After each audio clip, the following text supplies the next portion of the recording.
At exactly 2:17 a.m. on January 9th, 1911, Clara Whitmore woke up to the sound of breathing under her bed. She lived alone, and it wasn't hers.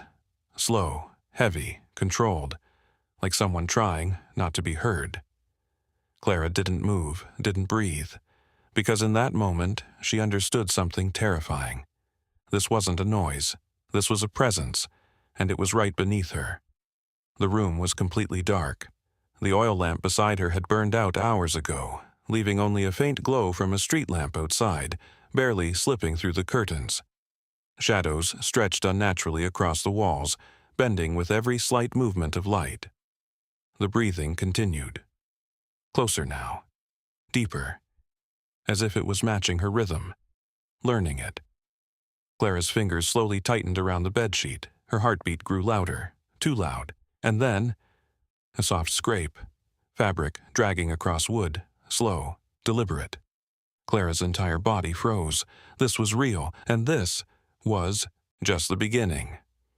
Clara Whitmore was 26 years old, a schoolteacher in Boston, Massachusetts. She had lived alone on Willow Street for nearly 2 years. Her life was quiet, predictable, controlled. She woke at the same time every day, walked the same route, spoke to the same few people. Nothing unexpected, nothing dangerous. But over the past few weeks, something had felt off. Small things. Easy to ignore at first. A chair slightly out of place. A window she was certain she had closed, left slightly open. The faint smell of damp cloth in the hallway. She told herself it was nothing, just her imagination. Until now. The breathing stopped. Suddenly, completely. Now there was silence. The kind of silence that presses against your ears, the kind that feels like something is waiting. Clara slowly turned her head toward the edge of the bed. Her throat tightened. Her body refused to move. But something deeper, something instinctive, pushed her forward, because if something was under there, she needed to know. The bed creaked slightly as she shifted, and instantly, the breathing vanished, gone, like it had never existed. Clara swallowed, then slowly leaned down, just enough to see. Darkness, endless darkness, and then eyes, wide, unblinking, already looking straight at her. Clara jerked back, but no scream came out, because those eyes were calm, patient, like they had been waiting for this moment, and then a whisper, soft, close, too close. You weren't supposed to wake up. Everything inside Clara broke. She fell back, hitting the floor hard, panic tearing through her chest. Her hands shook violently as she scrambled toward the oil lamp. Match, flame. Light exploded into the room. She turned instantly.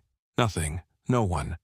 The space under the bed was empty, but the floorboards beneath, scratched, deep, fresh, as if something had been moving there, again, and again, and again. Clara didn't stay. At 2:23 a.m., barefoot, shaking, she ran into the freezing Boston street and pounded on her neighbor's door. "There's someone in my house." Within minutes, Mr. Edwin Clark returned with her, lantern in hand. The house was silent again. Too silent. They searched everything, closets, windows, doors, nothing broken, nothing forced, nothing missing. But when Clark knelt down and reached beneath the bed, he stopped. "There's something here." He pulled it out slowly. A handkerchief. Damp, used, warm, as if someone had been breathing into it, moments ago. Clara felt her stomach drop, because it wasn't hers, which meant someone had been there, not just tonight, before, for how long, no one knew. Now think about that for a moment. If someone was hiding in your home, watching you, every night, would you notice, or would you only realize when it was already too late? The police arrived at 3:05 a.m. They searched again, more thoroughly, still nothing, until one officer paused. The basement. The door was slightly open. Clara's voice trembled. "I locked that." The officers exchanged a look, then moved, slowly, down the stairs. Each step creaked. The air grew colder, heavier, and then they saw it. In the corner, blankets, old clothes, food scraps, a space worn into the ground, used, occupied. This wasn't a break-in. He wasn't visiting. He was living there, inside her house, for days, maybe weeks, watching her, learning her routine, waiting.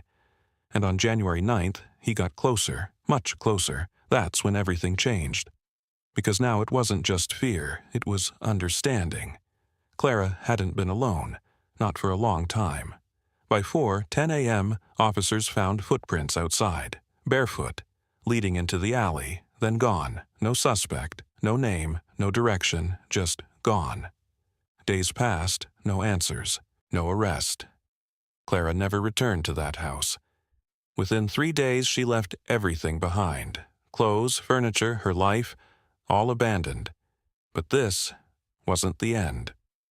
On March 2nd, 1911, at approximately 6:40 p.m., a man was arrested just 3 streets away. Thomas Hale, 32 years old, no fixed address. When police searched him, they found a handkerchief, matching the one from Clara's room, and a notebook. Inside, dates, times, observations of Clara, her schedule, her sleep, her habits, every movement, every night, and one final entry, dated January 9th. Tonight, I get closer.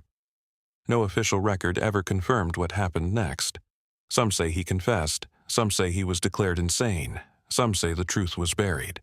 But Clara Whitmore never spoke about that night again, not once, because some things don't leave you. They stay, quiet, hidden, waiting.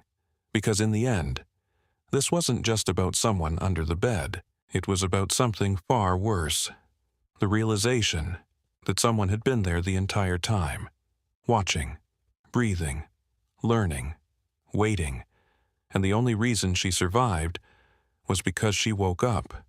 Because if she hadn't, he wouldn't have been under the bed anymore. He would have been beside it. Close enough to reach out. Before you sleep tonight, listen carefully, because sometimes the sound you ignore is the one that matters most. And sometimes the thing you think is imagination is already closer than you think. If this story stayed with you even for a moment, take a second to like, subscribe, and share it with someone who thinks they're alone in the dark. And tell me, if you heard breathing under your bed tonight, would you look, or would you pretend you didn't hear it?